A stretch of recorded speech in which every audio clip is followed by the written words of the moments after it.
Hello, beautiful people. I hope all is well. I hope all is well. Thank you for your patience and your understanding. We're starting a little bit late today, but better late than never. All right, beautiful people, we're going to jump right in because I am hungry.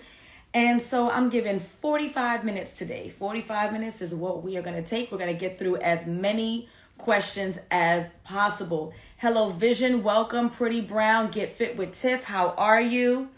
Sheba Baby, thank you for joining.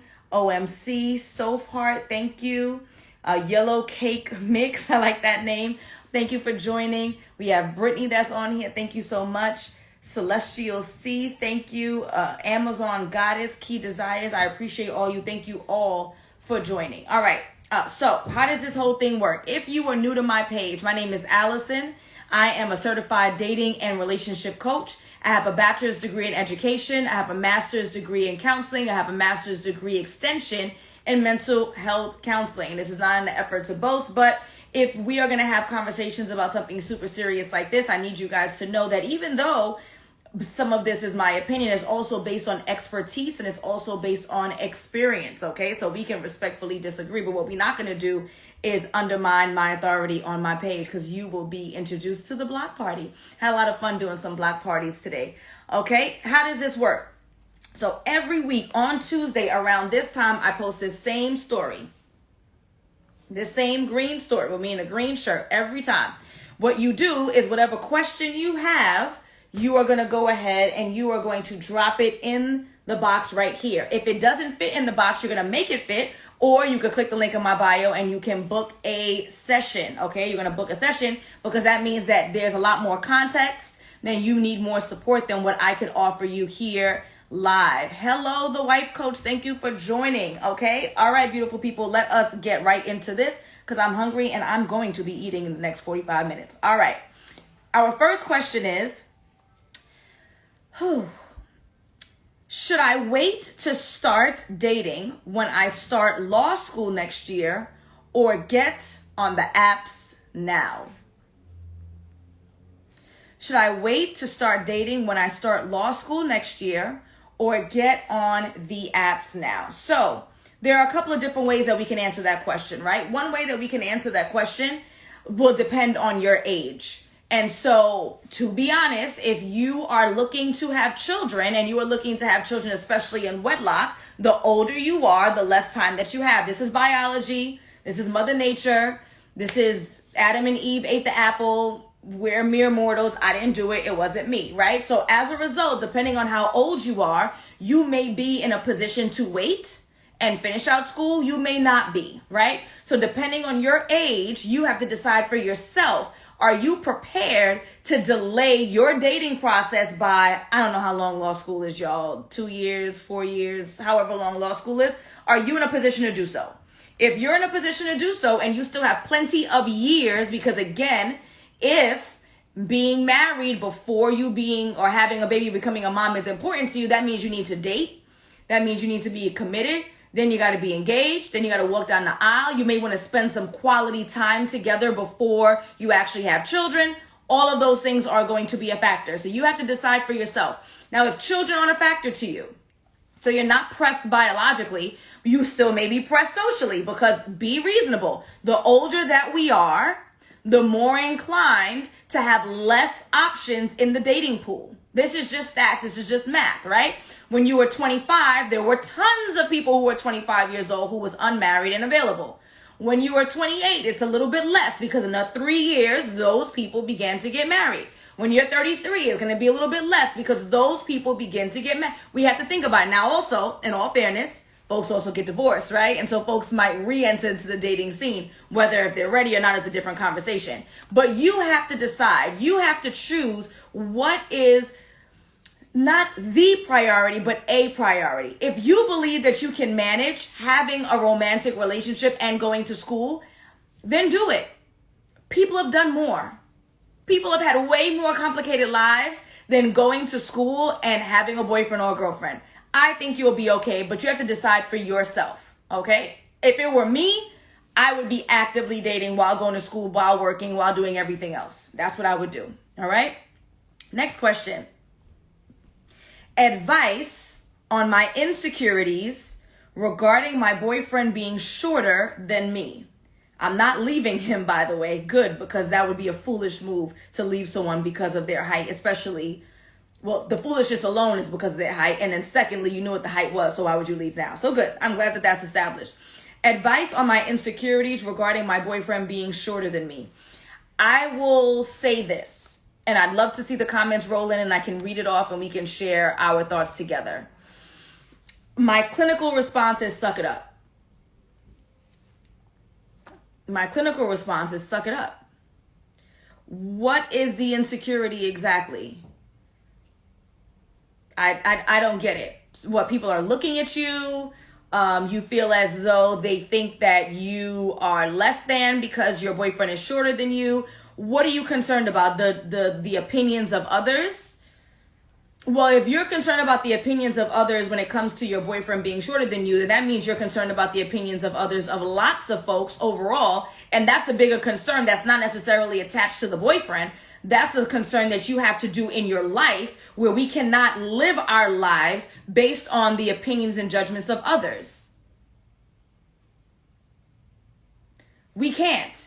If you think that you are going to live a life that's successful, however, you are concerned about the opinions of others, then you're going to have a very difficult time. And so I would say that the issue isn't his height, but the issue is you feeding into the opinions of others. What's the issue? Right? Like what? I really don't get it. Like, I'm not trying to be smart. Like, I really don't get it. I had a friend that said she could not respect a man who's the same height or shorter. Hey, we all have our preferences.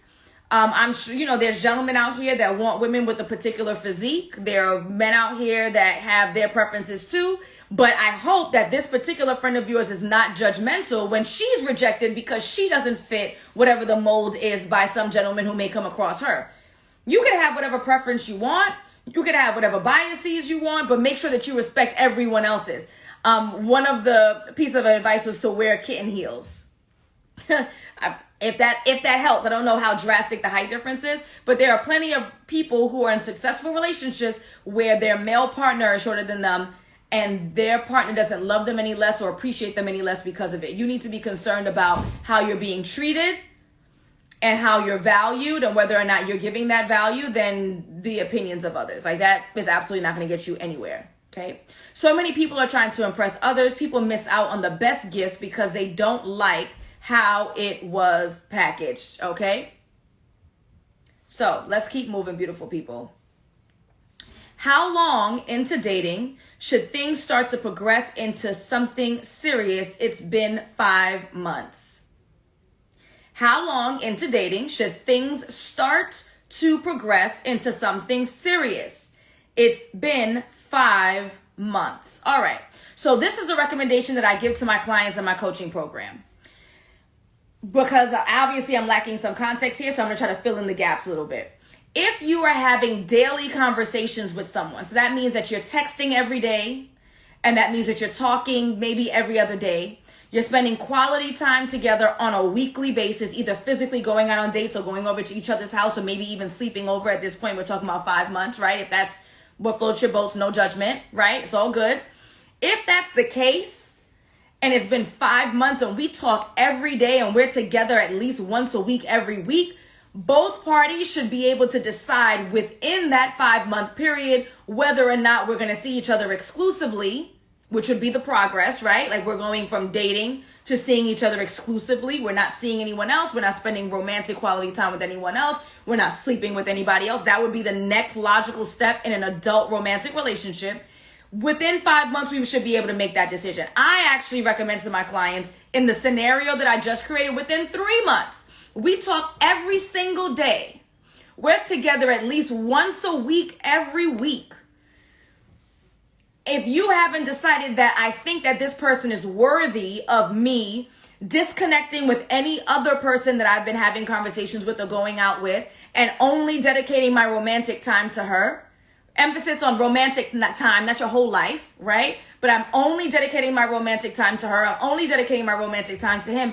I don't understand why anyone would need more than 3 months to make that decision. Now, let's create another scenario. The person that you're dating is a truck driver.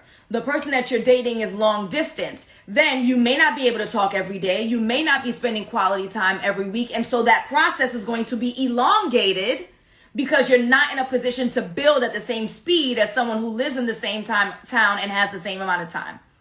So your circumstances are going to impact the ability to build a relationship. That's the case with your friendships. That's the case with your siblings. Right? Like, that's just what it's going to be. So we have to keep that in mind and be practical on, am I comparing my circumstances that are very different to someone else's and then expecting the same result? That's impractical. But on the average, normal, we live in the same town. We both work 9 to 5. We have the ability to speak every day. We spend quality time together. I'm not saying that you should be married in 3 months. I'm not saying you should be having a baby in 3 months, but I think that you should say to yourself, out of all of the gentlemen or out of all of the ladies that I'm seeing, this one is the one who seems to be presenting in a way that I'm looking for that next step of commitment. If that guy wants commitment, if that girl wants commitment, we're also being presumptuous here. Maybe they don't want commitment. Maybe they don't want commitment with you. Maybe there's something that you are providing, right? It could be money, it can be sex, it can be affection, right? That's why they're holding on. So you have to decide for yourself. But my recommendation in a normal circumstance is 3 months. Within 3 months, adults should be able to decide whether or not they want to be in a committed relationship with this one person. So let me scroll back. I know there was a lot of comments, guys. I'm sorry about that. I kind of went on and on and on. Okay. Men usually know after 90 days whether they like you or not. If it's 5 months, he's probably good right where he's at. So a journey to jubilation. I don't know if you are a gentleman. I can't tell from the name and there's no photo, but I'd love to hear from the other gentlemen, their thoughts and feelings around that. I think that people do vary, but like I said, with any adult, male, female, or otherwise, should be able to make a decision whether or not this person is outstanding enough out of all of the others that this is who they want to commit to if they want to commit. Emphasis on if. Okay? Let's keep going. How long should one wait to be intimate when dating? I've answered this question a few times, beautiful people, and this is going to vary based on your age, your experience, your religious beliefs, your cultural. I cannot answer that question. My name is Alison. I'm a certified dating and relationship coach. I primarily work with singles to help them find the love and commitment that they deserve, but I do not have the answers for everything. You as an individual have to decide what's best for you, where your comfort level is, how old you are. And I know that might sound ridiculous, but people tend to move a little fast when they're younger, slow down in the middle, move a little faster when they're older. Young maybe because they're naive, older because they're mature, they want to wait it out, more mature because time is of the essence. I don't know. But I cannot answer that question. That is going to depend on so many different factors. And for some people, they make decisions based on how they feel about that individual. So they may go on a date with a gentleman and have sex with him on the first night. I already shared with y'all on my page this morning that I absolutely do not think that's a good idea. However, some folks may do that. And then that same woman will date that guy for a couple of years. Let's say they break up. She dates someone else. She chooses to wait 6 months. That same woman might date that guy for a couple of weeks, go out with somebody else and wait 3 days. There are too many factors to answer that question. And I would be a liar if I pretended as though I was in a position to answer every question. Absolutely not. You have to decide.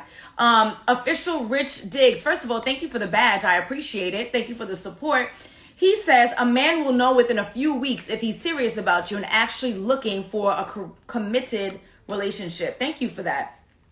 Key Desires says she may have not made it clear what she wants either. Absolutely. And you guys know I talk about that every day. You have to make it abundantly clear in life. You need to make it abundantly clear what you want out of it. Like, you need to speak aloud what your desires are and then put action behind it.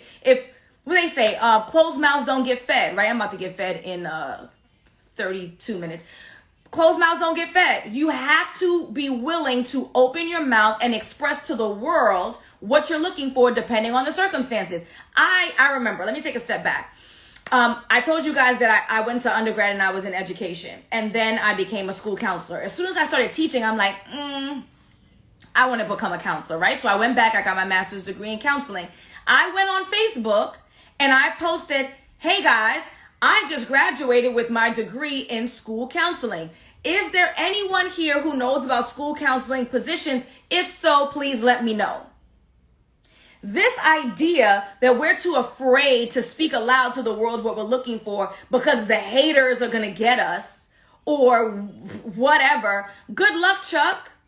Because God already has a vision for my life. I already have a vision for my life. And nobody's stronger than me and my God together. So y'all can't do me nothing. We have to speak aloud what we want out of our lives. Speak it aloud. Now, I'm not saying you have to put a Facebook post and say, I'm looking for a husband, where y'all at? But you should be having conversations with the people that you're dating early in the game. And you have to say, this is the vision I have for my life. This is what's going to happen for me. You're not going to jinx it. Hey, jinx schminks. There's no jinx. This is what I want. And everything that I've said out loud that I've wanted, I've gotten. And I'm not no voodoo witch doctor, right? So clearly there's something to say about expressing to the right people what you want out of life and then doing the work in order to get there. Does that make sense? So in regards to relationships, you should be speaking to the people that you're dating and making it abundantly clear what you desire, what your vision is, what life you're going to have. And then you should also be doing the work in order to get there, meaning you're going out socially, you're going on dating apps. You are becoming that person that you want. You say that you want to be a wife. You say that you want to be a mother, right? However you may define that, I am not here to define that for you. But whatever that vision looks like for you, what is a wifedom? What is motherhood? Begin to practice those things. Become that person. He who finds a wife finds a good thing. Y'all love that. But he found a wife. She was already a wife before he put the proverbial non-biblical ring on her finger, right? You have to become that husband. You say, oh, I'm going to be a great father. I'm going to be a great husband.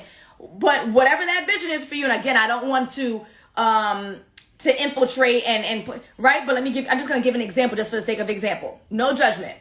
I would imagine that a good father and a good husband is someone who doesn't spend money frivolously, right? He's not in the club popping bottles. He's not making it rain on them hoes. Like, he's someone who is very particular about his spending habits. A good husband and a good father, right? Just an example, no judgment.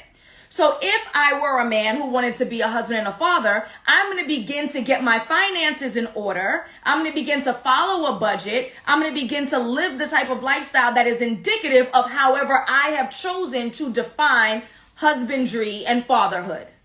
Does that make sense? Again, I'm just trying to paint a picture. I'm not judging those who make it rain on them hoes. Because I used to.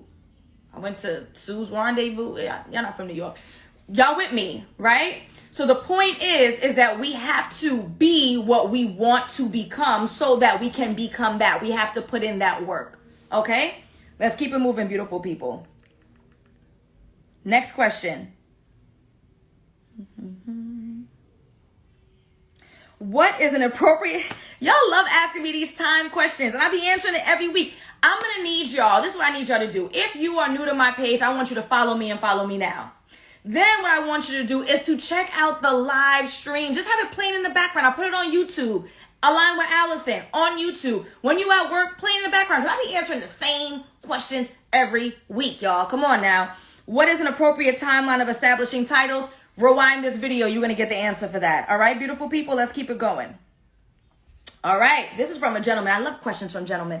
Oh, gosh, guys, I really appreciate when the gentlemen participate because this is not this quiet, this cold gender war. This is not what we do, at least on my page, right? Like, this is something where I want participation on both ends. I need folks to have communication so that we can get to a better result. That better result means healthy, happy relationships, right? And for me, one of my personal goals for all of the people who are a part of the Land of Love community, all of the people who are direct clients, is that I want happy Black people who produce happy Black children and who can really institute some change in our society and world. And it starts with the relationship amongst the adults. It starts with the communication amongst the adults. So this is not a war. This is an opportunity for us to work out whatever issues we have. Let's get to a resolution so we can move forward as a society and as a people, as a community. Right? That's the goal. I know y'all ain't asked all that, but that's the goal. Okay? So I'm so happy when gentlemen join the live. I'm so happy when gentlemen converse with us, when they communicate, when they share respectfully. And let's continue to do it, people. Okay? Question from the gentleman or gentleman. Is lack of affection a red flag? Is lack of affection a red flag? So there's conversations around the love languages. I am a believer in the 5 love languages, right? However, when you read the book, when you take the quiz, you are to prioritize by answering the quiz questions which love languages are the most important to you. For some people, affection is everything. So for me and Andrew, affection is everything, right? Like if he's not slapping my butt, if he's not giving me kisses, if he's not rubbing me down, like I need all of that, because that's how I interpret that someone loves me, that he loves me and that I love him. He wants the kisses, he wants all of that. That's important to us. Some people don't value affection. Some people see gift giving as representative of true love. You thought of me. It doesn't have to be an expensive gift, or it could. You thought of me. You went out and you purchased this gift and you presented it to me, right? I know people love to say I'm all 5 love languages. Some things are not as important as other we need to prioritize. If Andrew never bought me a gift again, I would not die. If Andrew let me walk past him 3 days in a row and didn't slap my butt, we need to go to counseling. We are calling, I just saw him on the live, we're calling Talk to Mac therapist because something is wrong in our relationship. If he calls me Alison and I call him Andrew, something is wrong, right? So you have to decide what the priority is, because no one is going to show up as all parts all the time. That's not practical. No one is going to show up as all of those things all the time. That's not practical. We have to bring practicality back into our romantic lives and into our lives, period. Take the quiz, prioritize what matters most. Okay? So back to the question at hand, because the gentleman is on here. I want to make sure that I answer his question. Lack of affection, a red flag. So for you, you may decide that whoever you date must be someone who is affectionate, because that is how you interpret and appreciate love the most. Like me, like Andrew, like millions of other people. So I don't know if I would call it a red flag per se. It would be a red flag for you because you know that it's something that you must have, okay? But for others, they may say that that's amazing. That goes back to one of the major points I love to make, beautiful people. Many times it's not that somebody ain't ish and that person is trash and blah, blah, blah. It's just that they're not an appropriate match for you. They are not delivering in the way that you would like. But it doesn't mean that they're not an amazing person for somebody else. So a red flag for you, yes. But I don't want to use the term red flag like if you are not affectionate, then you are just a evil little devilly person. That's just not the way that you present. But you may present through acts of service. And someone else may appreciate that so much. He washes my car. He cooks for me. He rubs my feet. He does stuff. She does stuff. She's not necessarily the most kissy person, but I know she always shows up for me because she's there all the time and is proactively thinking of my needs, and she's presenting in a way that shows me she loves me through acts. So that's how we have to decide. Okay, so you have to decide if that's a red flag for you. For me, para mí, counseling. Okay, next question. What are some of the best ways to move forward after a breakup? What are some of the best ways to move forward after a breakup? So the best way to move forward after a breakup is to click the link in my bio. I have 2 freebies waiting for you. I have the book, Move On Sis. It is a 5-step approach that is going to teach you how to move on from a relationship that's not serving you. Again, doesn't mean that people are devils and evil and all that kind of foolishness. Like, what you're going to do is you're going to click the link in my bio. You're going to follow those steps. I also have a whole hour-and-a-half training called From Breakup to Boot Up, how you can move on from a relationship that did not serve you back into the dating scene. You're going to watch that training. And if you still need more support, you are then going to book a session so that we can talk about how I can handhold and coach you through this breakup. But you always try the freebies first. Click the link in my bio, free ebook, free training, and then from there you go. Thank you. No Limit Consultant says click the link in her bio. Check out the YouTube. All of the answers are there. They're all there. Okay? Okay. What's the best way? Actually, let me take a commercial break and thank those for purchasing a badge. Thank you, Wellington Event Rentals, IB Minter, I hope I got that right, Japa Black, Official, Rich Diggs, and Guyanese 48. Thank you so much for purchasing the badge. I really appreciate all of you. Okay, so next question. This was a good question. When I saw it come in, I said, ooh. Cheated in marriage, now divorced. He wants to date me. Should I even consider?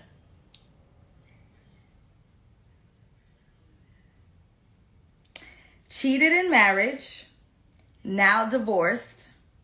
He wants to date me. Should I even consider? So, as you guys know, in order to get your questions asked or answered, you ask me, you have to go into my stories every Tuesday for 24 hours from Tuesday to Wednesday this time. This is the story. You drop the question in there. I answer it, right? But obviously that leaves out context. So some of this stuff I have to be presumptuous and kind of fill in the blank. I am going to assume, and this is not because I assume that men are cheaters. I'm going to tell you why I'm going with the assume, right? I'm going to assume that the gentleman is the one who cheated in this circumstance because it says, should I even consider? As if she's thinking of not considering, as if she was the one who was heartbroken by this circumstance. Cheated in marriage, now divorced. He wants to date me. Should I even consider? My answer may surprise you. I see y'all in the comments. My answer may surprise you, and you may disagree. Let me tell you what my answer is. When it comes to any ex-boyfriend, ex-husband, ex-girlfriend, ex-wife, ex-whoever, if you are considering getting back together at any point, I require two things. If it were me, I would require two things. Number one, I need time to have lapsed. Depending on the circumstance, could be 6 months, a year and a half, 2 years, 3 years, 5 years. I need time to lapse. I need the opportunity to have healed through the circumstance to even look at you without wanting to slap you in the face. Yes, every life is saved, transforming Brit. I need that time, right? Like the healing needs to occur. So time has to lapse. Any circumstance, any breakup, number one is time. Number two, I need evidence. I had a English teacher at Boys and Girls High Schools at Trinidad, and she said evidence. This is when she was talking about us finding evidence in the text. I'm sorry, I'm corny. It's the education in me. Okay, so I need evidence that this person is a changed human being. Again, no matter the circumstance in which we broke up, whatever the reason is that we broke up, I need proof that this person is no longer going to show up as that human being. So what does that look like?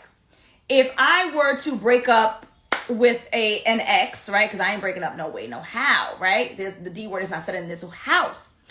If I were to break up with an ex over cheating, we'll just go with cheating because it's the easiest one, right? What proof and evidence do I have that the behavior has changed? To be honest with you, there is none. So in that circumstance, I'm not given second chances, right? Because I don't have any proof or evidence that there's any changed behavior. If it's a breakup over finances, then is he gainfully employed? Does he now have a 401k? Does he now have investments? Is he now following a budget? Do I see a changed behavior? If I see a changed behavior, then okay. So you have to decide for yourself. Have you had the time to heal? This is when you're considering getting back with any ex. Have you had the time to heal? And is the reason for the breakup resolved? Did you break up because it's long distance? Now it's short distance. There you go, right? This particular case, I feel like it is very difficult to prove that this person has changed the behavior. This is not me being against or targeting cheating per se. If there were any reason why a couple broke up and I don't have evidence to prove that the behavior has changed, ergo, I cannot give you a second chance, because why would I put myself in the same circumstance without any proof? So I am going to answer the question kind of the way that you guys anticipate. I would not give someone who cheated on me a second chance. However, it's not because it's cheating per se. It's because in order for me to recommend for anyone to give someone a second chance in anything, To me, this person needs to prove that the behavior has changed, and I can't imagine how someone can prove that. They could prove something else. The reason why we broke up is because, I don't know, I said money, I said distance. Give me something else and I can give you an example. Cheating, how can I prove that this is not going to happen again? And what I won't do is be a fool to make the same mistake twice. It's the whole fool me once, shame on you, fool me twice, shame on me kind of thing. So, no, I would not. Let's see what the comments say. Long as there's a transcript of better behavior, then possibly consider it. Yes, if there's proof of change, right? Official Rich Diggs says cheaters don't change, they just get better, and that's for real.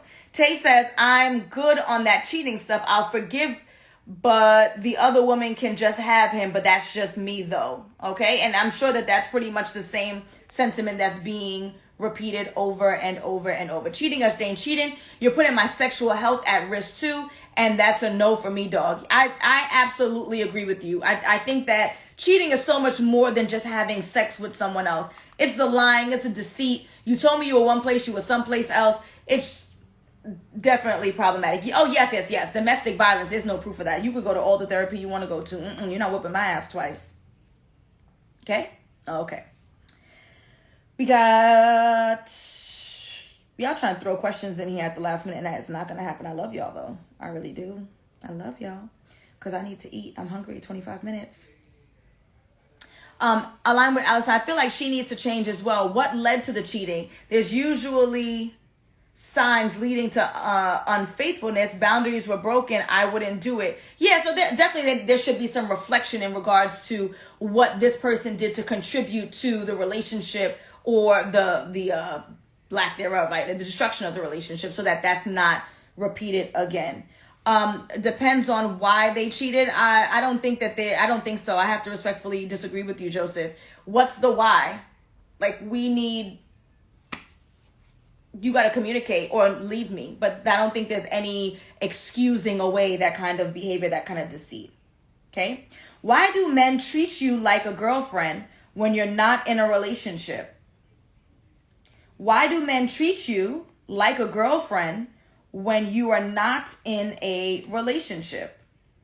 Well, first of all, I would like to say that if you have not a boyfriend, a guy that you're seeing who's treating you like a girlfriend, meaning that I assume that he treats you with respect, he takes you out, he spends quality time with you, why are we complaining? Unless the complaint is that he's unwilling to commit, and so I add that piece on. So he's willing to treat you like a girlfriend, but he's unwilling to commit to you. That might be for a variety of reasons, right? Like why he's unwilling to commit, it may be something that has turned him off to committing to you specifically. It may be that he has no interest in commitment. He wants the flexibility to move around. Someone says it's because you're giving up the pee. I mean, there's plenty of people who give up the pee. That doesn't mean that they have to treat the person well, right? So I wouldn't say it's that alone. But I'm assuming that you're saying the problem is that you're being treated like a girlfriend, but you want the commitment and you can't get it. This person just may not be emotionally in a position to commit at all or to commit to you. But what you have to decide is, if this is problematic for you, are you going to stick with it? That's your choice. He's not holding a gun to your head. So if it's such a bother for you that he treats you well or with respect, right? However, he's not giving you the level of commitment that you desire, then you have to decide to move on. If you don't decide to move on, then don't complain. Good? What does he mean about he's never been in love? He's hesitant to date, but wants to be married. I don't know. He's weird as hell and he's confused. He doesn't want to. You know what? Actually, let me correct that. There are plenty of women that I've spoken to have said the same thing, and I have chewed them out. Because it doesn't work like that. Unless you have an audition for 90 Day Fiancé or was Married at First Sight, you have to go through a process. And why would you not want to?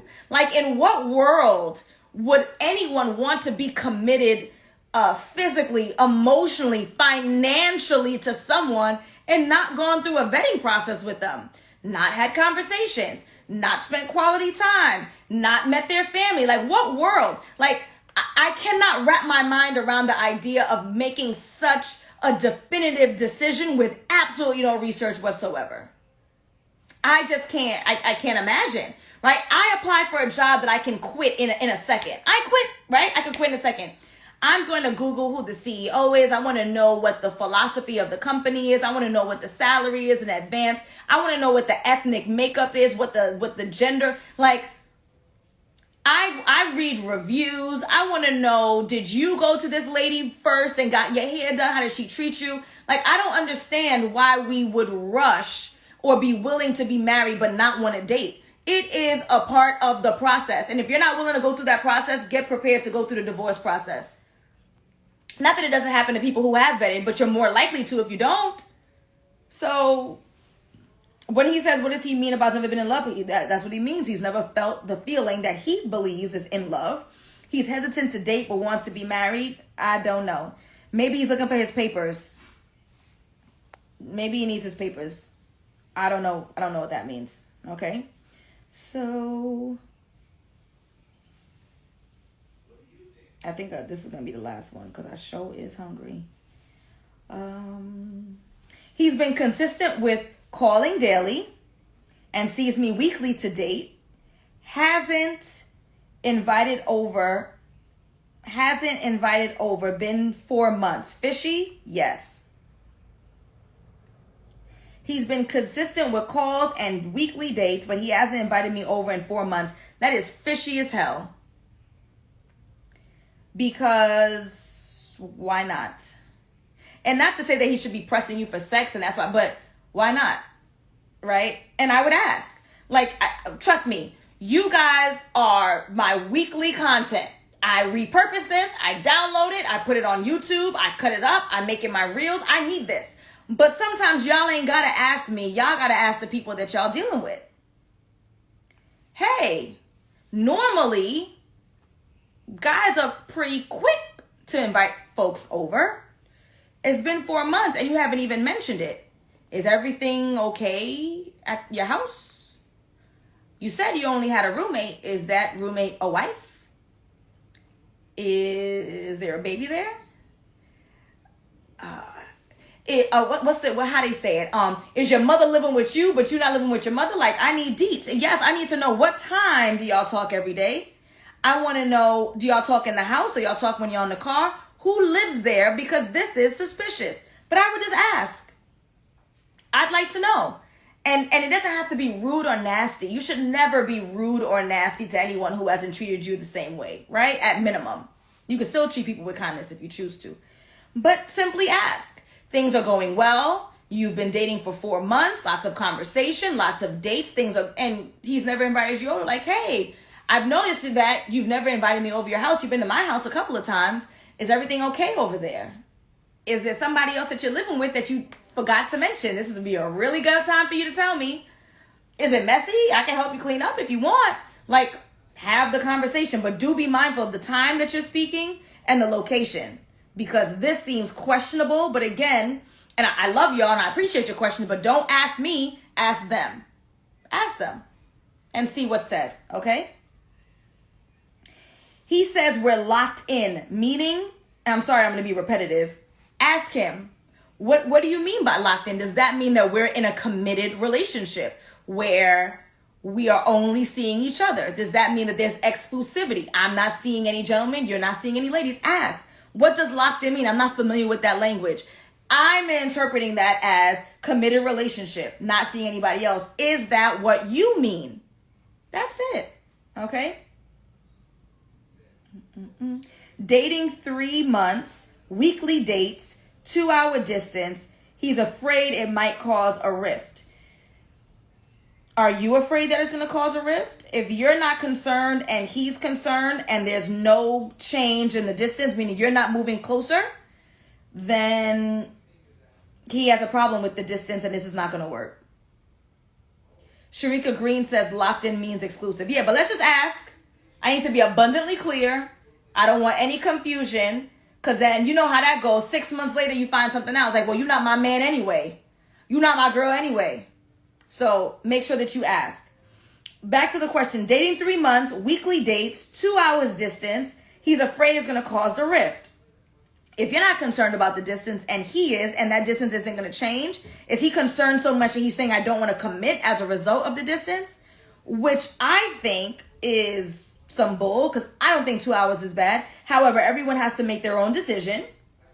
And you need to decide, and he needs to decide whether or not that distance is so problematic that we can't be in a committed relationship. Like, if this is such a problem that a committed relationship won't work. And then you have to decide what you want with that, right? If this person is making it clear to you the distance is a problem, I can't commit as a result, you now have the ball in your court. Thank God that he was honest with you.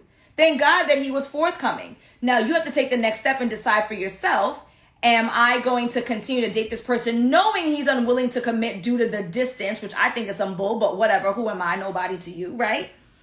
Or am I going to move on because I know that what I want is a committed relationship that leads to more, and he is either unwilling or unable to deliver what I'm looking for, which is okay. Doesn't make him a bad person, just makes him an inappropriate match for you. Okay, last question. Do you think a woman leading the convo via text or phone may come across as desperation? Quick answer, yes. Long form answer is, I'm not really sure what you mean by leading the convo. Does that mean that you're always the person who texts first? Does that mean that you're always the person who calls first? If that's the case and he is not taking the lead in regards to reaching out to you, checking in on you, communicating with you, getting to know you, getting to build with you, then yes, it does come across as desperation. I just want to make sure that I'm understanding the question appropriately, right? So if you're the one who's always texting first, you're the one who's always picking up the phone to make the call to check in, and you're not receiving that reciprocity, then yes, you would be coming across as desperate, because I'm not picking up the phone to call anybody all the time first. I don't call my sisters first all the time. I mean, maybe my parents, because they gave birth to me, so I'm like, But other than that, reciprocity. Like, there needs to be I'm not a lawyer, quid pro quo, like an even exchange, right? I go to work, I get paid, they pay me, I go to work.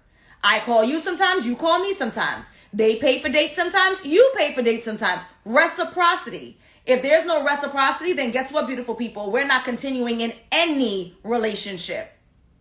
Familial, romantic, professional, or otherwise. If you're not showing up, I'm not showing up. And this is not a tit for tat. This is in regards to making sure that you're protecting yourself, and that you are, and he is or she is presenting as someone who's interested in continuing said relationship. If I go to work every day and they don't ever give me a check, that means they're not interested in me working there. They're not in a position to deliver on their end. So absolutely not. Goodbye, and good luck. Now you can ask, you can inquire, I don't know, there might be other circumstances. Maybe you need to do some digging, but based on the question that was asked, yes, it comes across as desperation. I would highly recommend that you stop it. Okay? At this point, I am going to go and I am going to eat, but I do want to thank Faith Crescent for purchasing the badge, as well as everyone else that I shouted out already. I appreciate you guys joining me on this live. I am here every Wednesday, 5 p.m. Eastern-ish, to answer your questions. Again, the way that you get your questions answered is by putting it in the story. Do not DM me. If it is too long to fit in the box, that means it is too long for me to answer on the live, which means you need to click the link in my bio and you can book an individual session. But for my folks who need additional support, you need a full-on coaching program so I can walk you through how to move on from a relationship that did not serve you. And so I can walk you through how to navigate dating in 2022.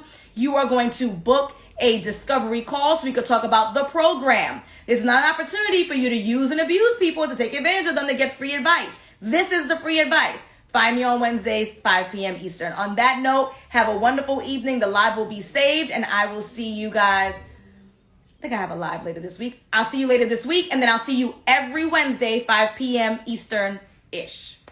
Have a nice evening.